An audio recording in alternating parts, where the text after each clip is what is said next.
Hey guys, it's Jalen. I'm here today with another video and I can't believe that I'm doing this again. Today I'm going to be once again reacting to my old work. I did a video not too long ago where I reacted to my first ever novel that I wrote when I was 13. In today's video I'm going to be reacting to my second novel that I wrote very shortly after that one. I wrote that when I was 13, I wrote this one when I was 14. There's no real improvement whatsoever. It's just as bad. Today I'm going to be reacting to the dystopian novel that I wrote when I was 14. So this was in 2011. Obviously I was writing a dystopian novel. It was 2011. I haven't looked at this book in so long, so I have no idea what I'm going to find, but I can guarantee that it's going to be really cringy. So the first thing to know about me at the age of 14 is that the Hunger Games trilogy by Susan Collins had my entire personality in a chokehold. It was no thoughts, just Hunger Games. I think I read the first book 16 times, but I read so much YA dystopian. So one day, I don't know, I'm 13 or 14 and a commercial comes on and it's the trailer for the movie Hannah with Saoirse Ronan in it. She plays the title character Hannah and she lives alone in the woods with her dad in like northern Finland and he's like training her and like she's a total badass. And then she like flips a switch and she says like, come and find me or something. I was, upon seeing this trailer, deeply and profoundly captivated by Saoirse Ronan's face and performance in all 30 seconds of this commercial, to the intense degree that I immediately realized that I was a homosexual. I wish that that's what had happened because I could have saved myself some time. Instead, what I actually did was write an entire YA dystopian trilogy inspired by 30 seconds of Saoirse Ronan just acting. I saw the movie many years later after I'd written the book, but I was like obsessed with this movie that I hadn't seen. I would like watch so many interviews with Saoirse Ronan on YouTube about her like talking about the role. A rainbow t-shirt from Target will not make your kids gay, but Saoirse Ronan and Hannah will. I took that, made it into my main character, and kind of built a whole dystopian situation around that, which is very different from the movie, but again, I just was plucking directly from the trailer. The main character basically looked just like Saoirse Ronan in Hannah. Like, she had like the long, like messy blonde hair. Saoirse Ronan fan cast, obviously. The main character, Kaisa, is an assassin. She is in prison for being an assassin. But in this world, it's in the future. Who knows how we got here? That's never explained, but the world is now in like an eternal winter. This book is clearly set in like Scandinavia. This is like futuristic dystopian Scandinavia. If you were stuck in a world of eternal winter, would you stay in Scandinavia? Maybe in this world that I have concocted, people are just partying at the equator. They're like, wow, those idiots who stayed in Scandinavia, what's wrong with them? That's where we're set. We're in futuristic, dystopian, eternal winter Scandinavia. Countries have all dissolved, and there's no real, like, legal system. Like, if you get arrested for a crime, you just go to prison. If you're in prison, you can decide to flip a switch and then the door will open and then basically just run for your life. And if you make it to a safe zone without the whole military catching you, you get immunity from your crimes. Now, one other thing about this book that doesn't make sense, along with everything about it, there are like active wars going on. I think the implication of like the fucked up climate is that it's from like nuclear war, but it's like not really clear. Nothing is clear. I'm pretty sure if there were active wars going on, the military would not be like, let's spend our time hunting down random convicts. That just seems like a really poor use of military resources, especially in a country where the population is so low and resources are so scarce. This is how we enter the story with our protagonist, Kaisa. She is in prison. She decides she's gonna go for it. No one's ever survived. No one has ever successfully made it to the safe zone, by the way. She speaks a million languages because her father was basically like, in this world, all the little isolated towns that are really isolated from each other, they all speak like different languages. And so he's like, you need to be able to speak like every language, a full polyglot. She's just a badass, you know? She's got her sword, she's got her bow and arrow, and she's gonna run from the military who have helicopters and tracking devices and are hunting after her. The first thing that I want to acknowledge here is the beautiful title page that I made for myself with some random art that I got off the internet. I'm gonna read the prologue for you. At this age, I loved one thing more than anything else: melodramatic prose. So let's read this prologue. War ate our borders. It ate our countries. And it ate our world. Okay, so I guess we are actually getting some explanation to the reason why the world is messed up is because of war. So we love an anti-war message. Disaster, which only the richest of mankind could escape, plagued humanity. Okay, again, eat the rich. So far, the politics of this book, 2 sentences in, not too bad.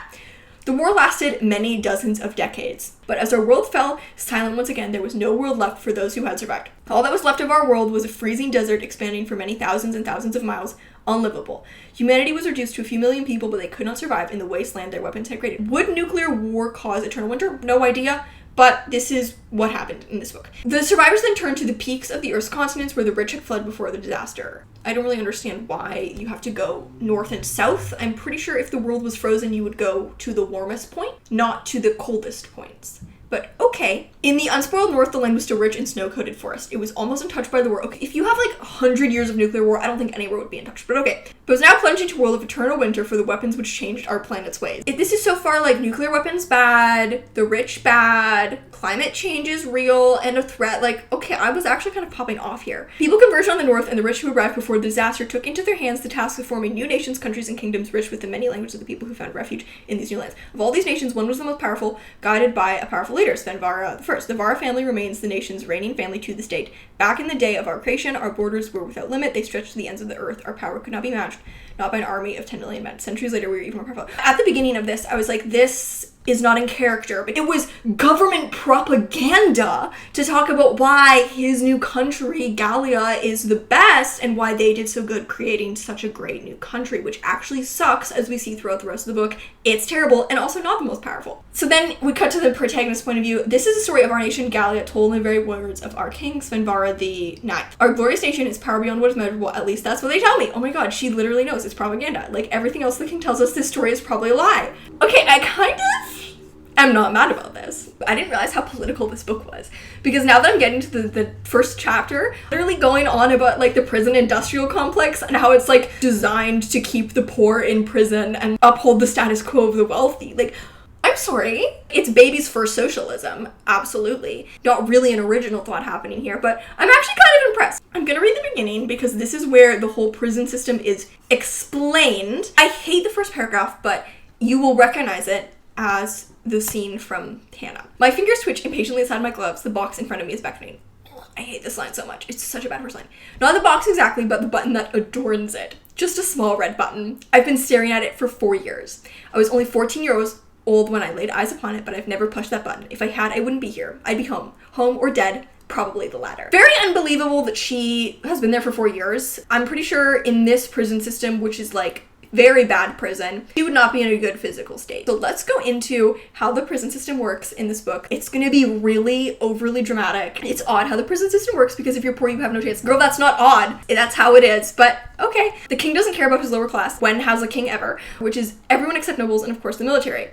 Even them or most of them are poor. Yeah, this is all actually facts right now. The way Gallia law system works is that everyone, even accused of a crime, is thrown in prison, no trial. Why waste money on the justice of poor people, right? Some people get thrown in prison just for looking at someone richer than them funny. Oh my god, this is like, frankly, I'm actually making point. Prison itself is a living hell. Cells with 3 walls made of indestructible bars. 2 of the barred walls face the other cells. The cell to my left is empty, and it always has been. 1 wall faces outside. There's nothing to protect you from snow and minus 30-degree temperatures, and that's normal. Okay, so she would be dead. None of them would be alive. I really want to make this very extreme. No one would survive. I'm sorry, you're just exposed to like minus 30 degrees. You would not survive, but okay. The back wall is concrete except for a small drawer which dispenses small amounts of food at irregular intervals and not the same amount for all prisoners. If you plan on surviving from the food it dishes out, forget it. Okay, but then how has she survived? Like, what is she eating? Behind it is a room filled with soldiers waiting for a button to be pushed. It would make their day if I decided to push mine. Finally give them something to do, some prey to chase after. Exciting, right?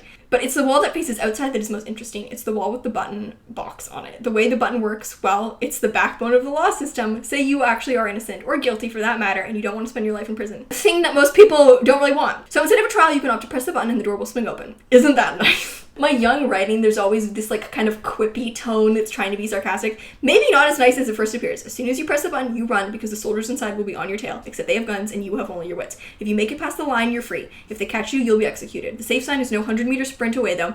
That would be too easy. The distance varies for each prison, but the safe zone is so many miles away that it would take a month or more to reach it on foot. They will chase you the whole way and they always win, always. You'd think with such terrible odds, buttons would simply gather dust, but since you have the choice of either freezing or starving to death in prison, you'd be surprised how many people choose to run. She says like, you're gonna die in prison, so how has she survived for 4 years? I have to read some dialogue, because my 14-year-old attempts at narrative and description were bad, but the worst is the dialogue. Kaisa's cellmate, like the person in the cell next to her name is Lane Coven. Don't remember what she did to end up in prison. And so Kaisa is like, I'm gonna go for it. And then Lane is basically trying to convince her not to it. And it's just not gonna be good. Okay. Kaisa, don't do it, she shouts. I hear stirring as prisoners around us start to wake. Shut up, Coven. You're not the boss of me. I snap. I never call her Lane. I never act like she's my friend. Calling her by her last name keeps a distance between us, and yet she does not call me Rylick. That's Kaisa's last name. Please, Kaisa, you'll die, she pleads. I loosely grip one of the bars that link our cells. I'll die here too. Except if I run, I die fighting, and I could make it. I really could. I spit, but it's a lie. I will run, I will fight, but I expect to die. I'm dying anyway, starving. I will press that button. They will chase me. They will catch me. They will kill me. I expect to die at the hands of the king and his army. No, that's a lie. I don't expect to die. I want to die. What? Oh my god. But I will not make it easy for them. This is also very out of character. I think this character is, throughout the book, I think characterized as having like extremely strong will to live and survive. Like, she goes through some shit and she keeps fighting. So it's really weird that at the beginning she's like, whatever, I'm just doing this so I can die. No one has ever made it. What makes you think it's going to be you? Her voice is so kind. She's not trying to beat me down. She's trying to spare my life, but I'm not trying to spare my life. My eyes dart between the button and Lane. Kaisa Rylick, are you crazy? If you press that button, they will come for you, and who knows what kind of horrible things they'll do. They're going to come for you.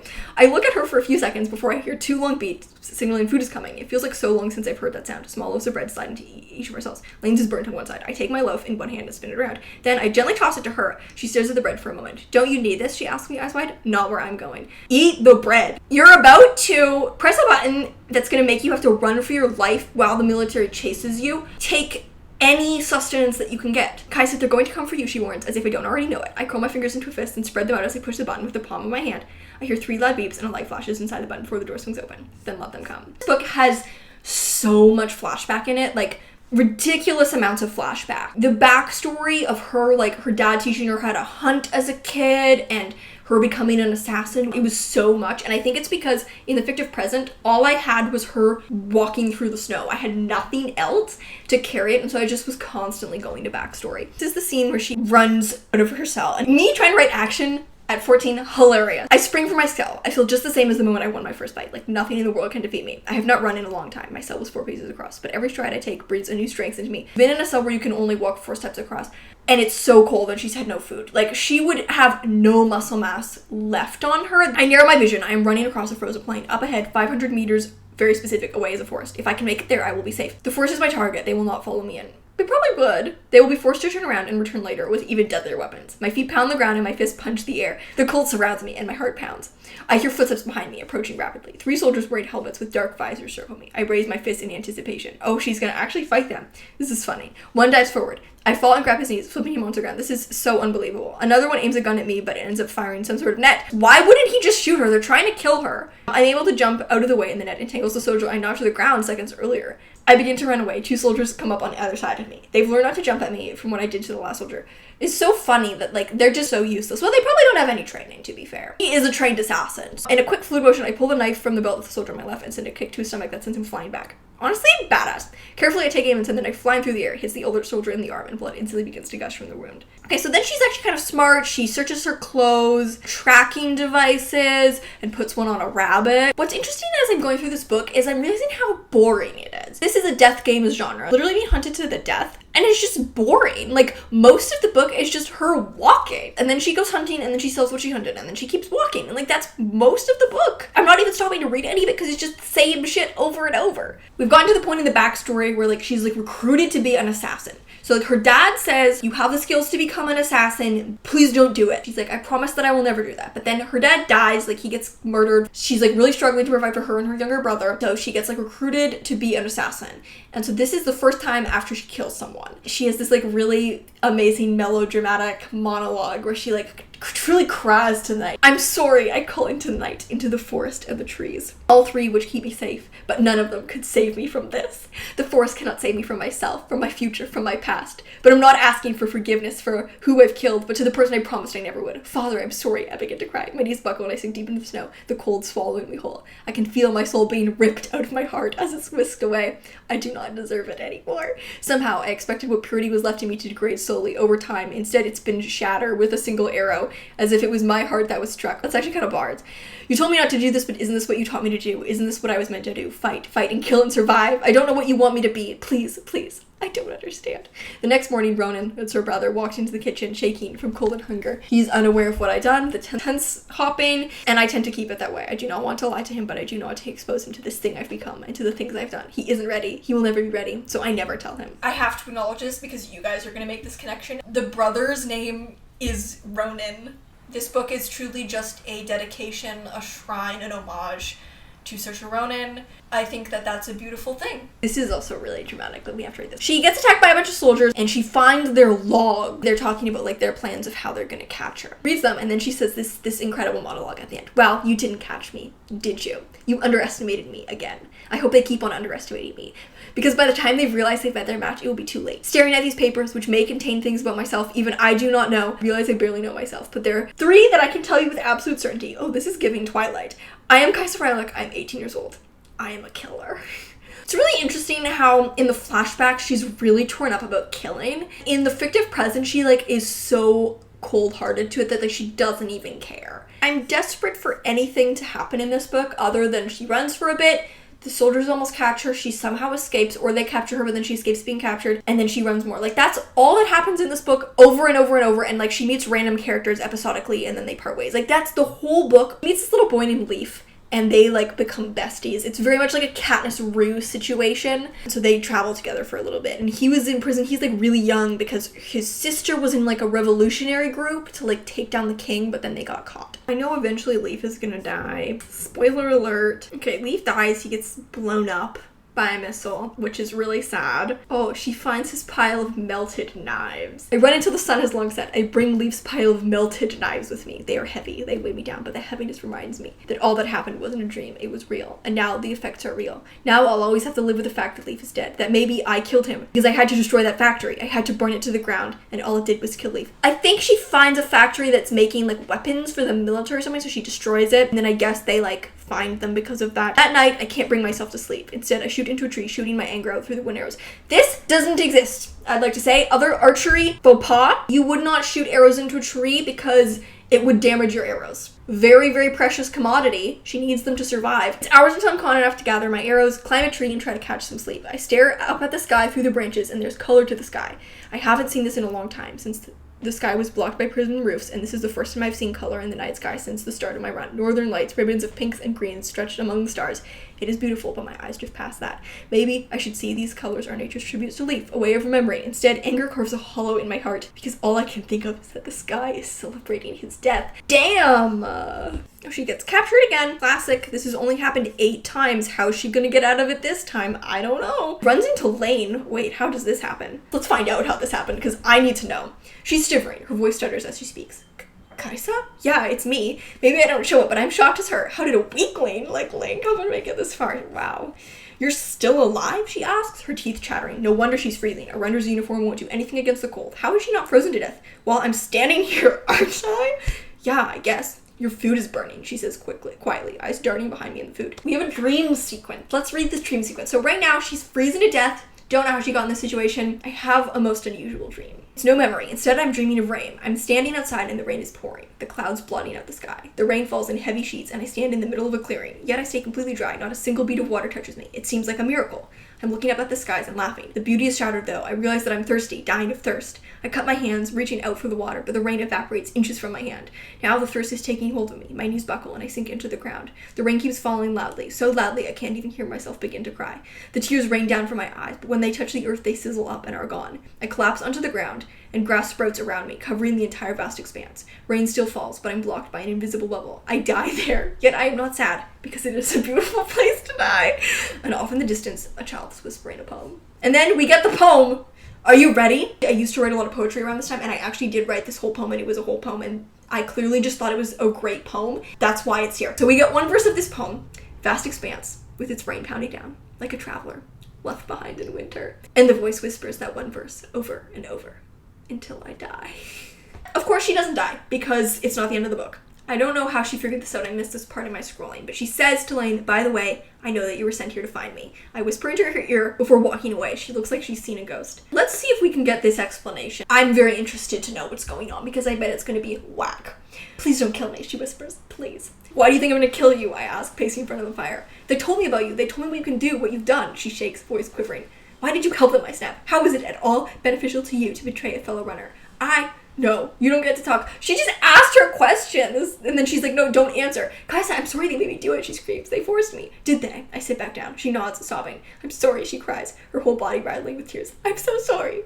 What did they have to do to make you do this? They took me a few days after you left. They said you were a threat to national security, and you needed to be caught. They wanted someone you wouldn't suspect as dangerous, she explains, trying to hold back her tears. They told me I was the only one who knew you. Who's they? Soldiers, or not exactly. A special kind of soldier trained to find runners, and the king, he ordered it. They made me agree. They were going to torture me. Oh my god, that's dark. They said if I found you and brought you to them, I'd be free, have immunity from prison, she cries. What if you failed? They said that if I failed, they'd kill me. Her words are faint and weak, and I know that she had no choice. If I didn't agree, I would die too. But Kaisa, how did you know? Lane, just so you know, we can see how she figured it out.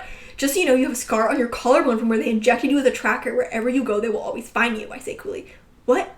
How do I stop it? She whimpers. You can't stop it. Oh my god, this is dark. They've attached to one of your vital organs, probably a lung or major artery, maybe even your heart. If you disable it, you will die. So no matter what I do, they will always be able to find me? I give a solemn nod. And they'll be able to find you too, won't they? As long as I'm with you, they will find me. And you know what happens when you're found. You mean to say I've killed you? She asks quickly. Yeah, obviously. Oh, okay. Isn't that what you agreed to? Okay, so then they part ways. We're almost at the end. Here's a really dramatic little paragraph. Once the sounds of the battle are far off in the distance, I decide to catch a few hours sleep in the last turn of night. I will need all the strength I can muster for tomorrow. I select a small enclosure well hidden underneath 3 rocks and covered by the snow. I burrow inside, taking on last breath of frigid air. I don't know what will happen tomorrow, but tomorrow will be the end of it all. Dramatic! And yet, I always run, I never walk. Yep, she's walking again. She's almost at the safe zone. So she's there, she can see the end. I see the end. It draws nearer. It's so close. If I shouted, it would hear. I don't stop running. I can't stop. 50 more feet, 40, 30, 20 more strides, and it's all over. 10 steps left, and someone steps out from one of the pillars, and someone else steps out from behind another and another. 6 figures in all. And I know who they are. Soldiers. Soldiers of the highest ranks with medals adorning their jacket. My feet slow to walk as they form a line blocking my path. I slow to a standstill. Kaisa Rylik, the soldier standing in the middle, asks as he takes a step towards me. I give a sharp nod. What are they doing? The soldier advances towards me, standing in a semicircle. The center soldier, the leader, pulls out a scroll of parchment from his pocket. I regret to inform you, he reads, but the law stating that any prisoner who chooses to partake in the run from prison will be granted freedom upon crossing into a marked safe zone, shall be granted freedom, has been revoked. That was the most convoluted thing I've ever heard in my life. Please do not resist. You shall be taken to the nearest military encampment where you shall be executed by a firing squad. Don't resist, we're gonna go execute you. What? I snapped, taking a step backwards in the snow. The law has been revoked. We require your cooperation. Please do not resist. No, you can't do this. I can't bring myself to understand what's happening. This can't be happening. I did not run all this way, suffer for so many weeks, live through so much pain and death to have the law shattered before my eyes. I mean, kind of real. Please, Miss Rylik, if you think I'm just going to stand here and let you kill me, then I stumble on my words. The soldiers close in on me. I pull a bow from my shoulder, knocking an arrow, and I send it into the leader's heart. Honestly, valid. She's never done anything wrong in her life. And then there is another and another. I do not stop shooting until they are all dead. I pull my arrows from their bodies and step with a strong stance over the line and into freedom. You know what? This is actually so valid. I don't care that the king has revoked the law. Yeah, you shouldn't. I feel no guilt for killing those 6 soldiers. This is a deadly run, a deadly game, a deadly fight, and I love to fight. Why do I love to fight? It's quite simple, really. It's because I always win. So then she goes and she tells everyone that the law has been revoked because she wants to get the word out. Then she starts a revolution because this is just the Hunger Games, right? So obviously throughout the whole book, this was a planned trilogy, right? So in the whole book, she was just kind of in it for herself, but then they revoked the law in the end, right? As she was about to be the first person to ever win it. And so she decides to start a revolution, obviously. A soldier comes up to kill her. They have a little fight. He goes, "Face facts, it's over." The words come out muffled from the helmet. I rearrange my sword so that the blade is the one pressed against the other sword instead of my hand. I don't really understand what's happening here. The pressure on my sword increases. It was over a while ago. I won this game fair and square, I spit. You broke the rules, and now you pay the price. I kick him away, and in a smooth motion, my sword causes his death. Damn. And then she blows up a helicopter. So she steals the gun from the soldier. I dive through the snow, grabbing the gun from the belt of a dead soldier. As soon as my hand connects with the trigger, I fire. Flames rain down on me, rubble falling from the sky. I look around me, As the fire and the snow collide, the king has done the unthinkable. I mean, he's done the unthinkable a lot. He's attacked a runner after they've earned their freedom. This is the last of it. I will not stand for this. But you can stand for everything before. It's over. If this is a game Sven wants to play, then he better be prepared to play his own game. My eye settles on a camera, brand new from the looks of it, in a tree above me. I glare right into lens. Oh yeah, there are like cameras throughout the whole thing that they could see her, and she's been destroying them as they go.